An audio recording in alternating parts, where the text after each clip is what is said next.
Lengo kubwa ambalo limetufanya uongozi wa klabu ya Young Africans sambamba na watu ambao nimewatambulisha hapa kwenye meza kuu, ndugu zangu, naamini wote mnakumbuka miezi michache iliyopita nyuma huko tulikuja hapa kutambulisha kwenu mradi ambao sisi viongozi tunaamini ni mradi ambao umeshikilia future ya mpira wa Tanzania, mradi unaofahamika kwa jina la Yanga Soccer School.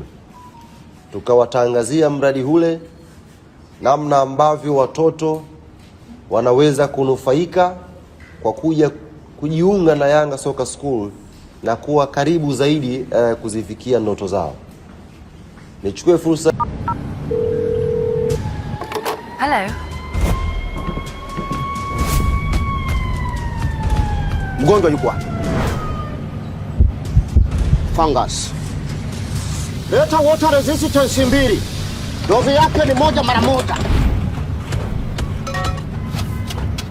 Leta gundi ya Tyris. Hii ni 1 mara moja. Kibandika ibanduku. Leta waripoti ya ndani 3. Hii dozi yake mara moja. Kwisha. Tulichanganya bakteria hapa. Sijenya fungus, coffee, chini, guni. Walrus High Strength Water Resistant. Kiboko ya fungus na chumvi. Walrus Special for Interior Wall. Kubandika mikanda na kuleta muonekano wa kifahari zaidi. Walrus Ceramic Tiles Adhesive. Gundi bora ya tiles kwa uimara, usalama na muonekano wa kudumu. Wasiliana nasi 0674 101 111. Walrus, tujenge pamoja. Kuzifikia ndoto zao.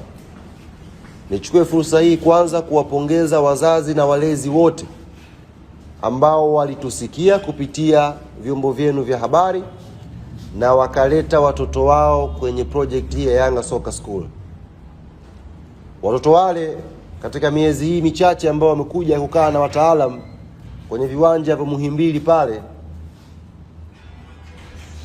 kama hautampata Messi basi kuna uneima kidogo umeshaanza kuonekana. Tumeshaanza kupika vijana ambao wameanza kuona matunda ya kufanya kazi au kufundishwa na wataalamu wa mpira. Ni waandishi mnapata nafasi ya kuja Muhimbili pale, mtakuwa mashuhuda wa hili. Vijana wanapiga boli, wanafundishwa mpira sahihi. Kwa hiyo niwapongeze sana wazazi na walezi wote ambao walileta vijana wao mwanzoni kabisa wakati tumetangaza mradi huu. Na ninaamini kama nilivyosema tunda wameshaanza kuyaona. Sasa mradi huu unakuwa na phase mbalimbali kama tulivyotambulisha siku ya kwanza.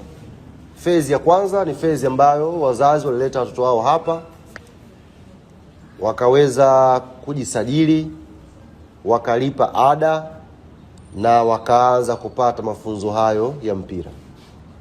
Na leo tunakuja kuwatambulishia kitu kingine ambacho kipo ndani ya mradi huu wa Yanga Soccer School.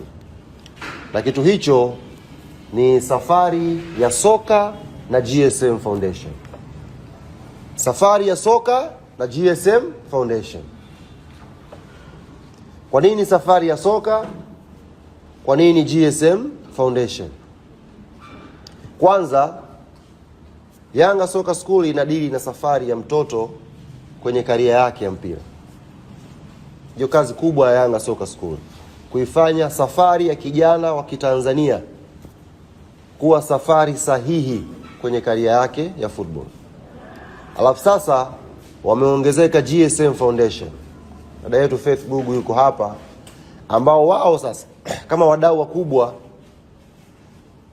wa maendeleo kwanza ya taasisi hii ya football, lakini pia wanagusa maisha ya vijana wa Kitanzania. Na wao wamejoin kwenye project hii sasa kwa ajili ya kuhakikisha wanaweka nguvu yao ili safari ya kijana wa Kitanzania kwenye football iwe safari sahihi na kijana awe kwenye uangalizi sahihi.